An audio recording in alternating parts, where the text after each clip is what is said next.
Hola, un gusto saludarles. Para el que no me conoce, soy la licenciada Anaís Mata, fisioterapeuta especializada en el área neurológica. Vamos a estar realizando una serie de videos para poder complementar la parte teórico-práctica de la materia de neurodesarrollo. Vamos a iniciar con el tema de neurofacilitación. Las teorías de control motor y principios del aprendizaje motor forman parte de la base de la práctica clínica. El control motor nos explica acerca de la comprensión del movimiento ya adquirido y el aprendizaje motor es el conocimiento de cómo se adquiere y modifica el movimiento. Para así, también se refiere a la readquisición del mismo. El aprendizaje motor El aprendizaje motor implica tanto la adquisición como la modificación del movimiento mismo y este requiere la atención para realizar una tarea, la práctica y la retroalimentación. ¿Qué queremos decir con esto? La intención. Para que el paciente pueda aprender a moverse, primero debe tener el deseo, la intención de hacerlo. Nosotros en la práctica clínica podemos llevar a cabo movilizaciones pasivas, pero esto realmente no está llevando a un aprendimiento motor. El paciente primero tiene que aceptar, asimilar y desear moverse. En cuanto a la práctica, mientras más se practica un movimiento, este se aprende y modifica llevamos a la retroalimentación. La retroalimentación es la capacidad que tiene el individuo para modificar el movimiento mismo ya aprendido en torno a las exigencias del ambiente. El ejemplo que me gusta dar es en torno a la marcha. Para que el paciente pueda aprender a caminar, vamos a centrarnos en la materia infantil. El niño debe tener el deseo, la intención de moverse, perder ese miedo y poder salir de su zona de confort para poder dar sus primeros pasos. Los primeros pasos del infante son torpes y descoordinados, pero a medida que van pasando los años y exponemos al niño a ese movimiento, este lo va a ir especializando. Pero claro, es muy distinto caminar en un piso liso, en una cerámica, a caminar en la arena. El niño debe modificar su patrón de marcha, la fuerza que ejerce, cómo pisa y dónde pisa, y eso lleva a la retroalimentación. La práctica en rehabilitación. La práctica es el factor más importante para el reentrenamiento de una habilidad motriz.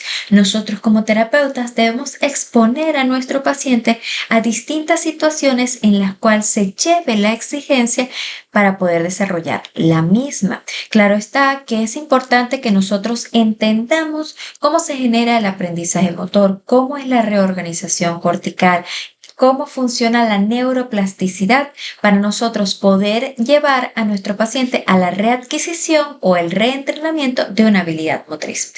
Ahora, para el aprendizaje motor pueda optimizarse, necesitamos un paciente que esté altamente motivado, que preste atención completa a la tarea y sea capaz de integrar nueva información.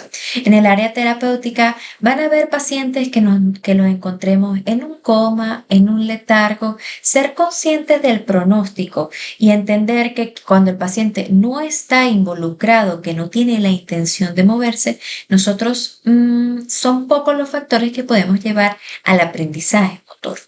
Por eso que nosotros debemos que dar un complemento en las actividades de la vida cotidiana de nuestro paciente. Siempre va a ser insuficiente el tiempo de la terapia. Es por eso que tenemos que promover con familiares, involucrar al paciente en que si queremos que el niño camine, tenemos que exponerle múltiples veces al día esta tarea para que pueda desarrollarse.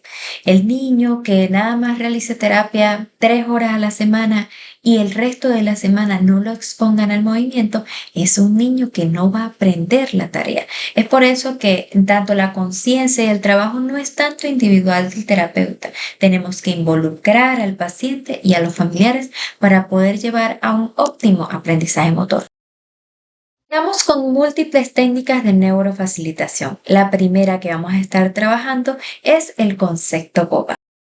El concepto Bobat fue creado por la fisioterapeuta Berta Bobat y su marido neurólogo Karel Bobat en 1944. Estos nos exponen una forma diferente para poder trabajar la espasticidad tanto en el paciente adulto como en el paciente infantil con secuelas de parálisis cerebral.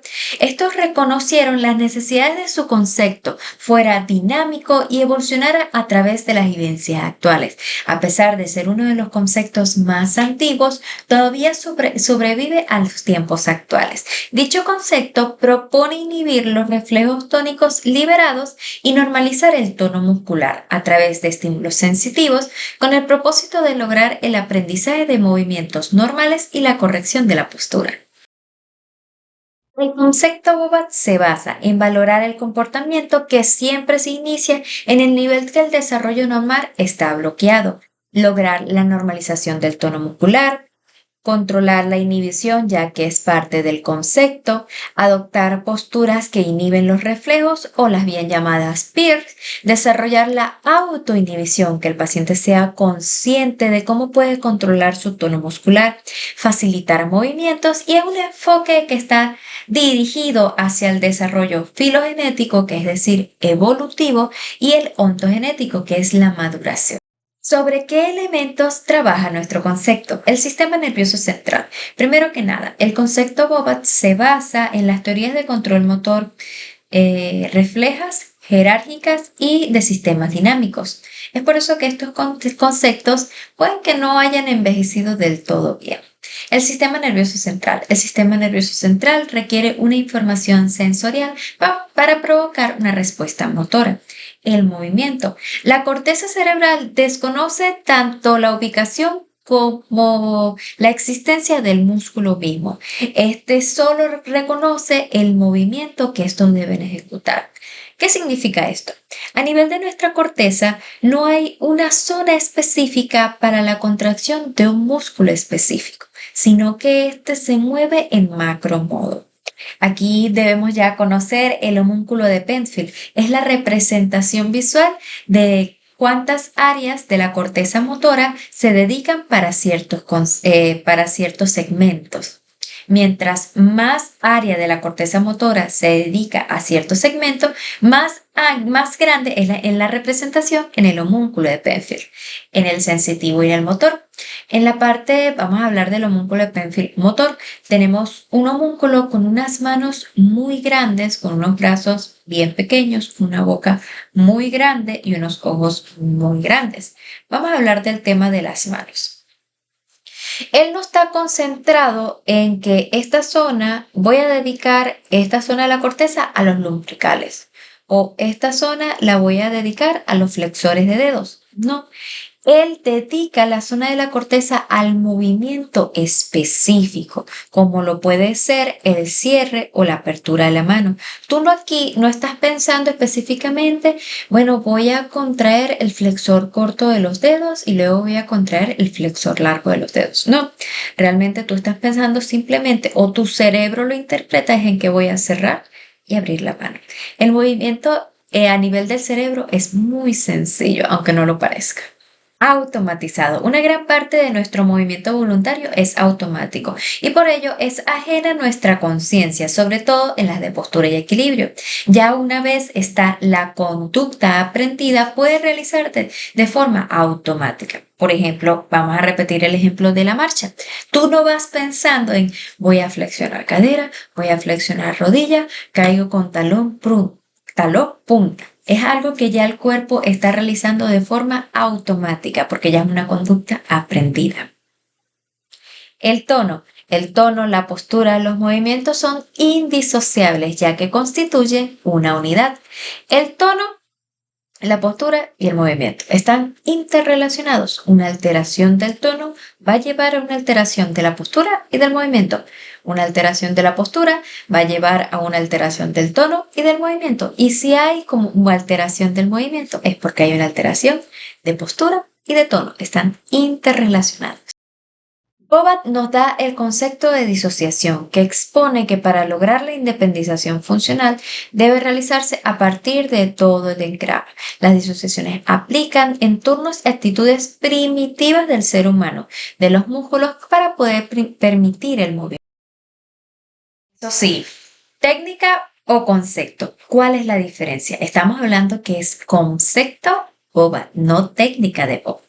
Se denomina el concepto Bobat ya que en su investigación no nos plantea una forma lineal de realizarse, sino que basa su método en distintos procedimientos para lograr una amplia variedad de posturas con el objetivo de cumplir sus fundamentos básicos. Distinto a lo que puede ser, por ejemplo, la técnica de Ruth, ella nos da un protocolo específico a seguir. El concepto Bobat es muy amplio y no solo puede ser aplicado en pacientes con adultos con hemiplegias y hemiparesias o en pacientes infantiles con parálisis cerebral infantil o retraso del desarrollo conductor, sino que es un concepto que nosotros podemos utilizar incluso en el paciente traumatológico. Podemos utilizar, tomar partes de sus bases, de sus elementos y utilizarlas como un complemento rehabilitador.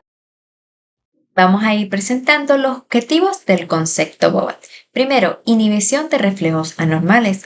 Esto se basa en las posturas de inhibición de reflejo o los PIR para impedir que los reflejos tónicos cervicales y laberínticos, llevando al paciente poco a poco de forma gradual a una adaptación y tolerancia de estas. Durante este periodo, el tono muscular se normaliza en todo el cuerpo, con el fin de aprender el movimiento activo y automático sin la exaltación del tono. Es decir, mediante estas posturas queremos enseñarle al paciente el cómo controlar los reflejos y el tono muscular. Se trabajan las partes más proximales sin impedir el movimiento de los miembros y se pretenden las sensaciones normales para responder a sensaciones nuevas.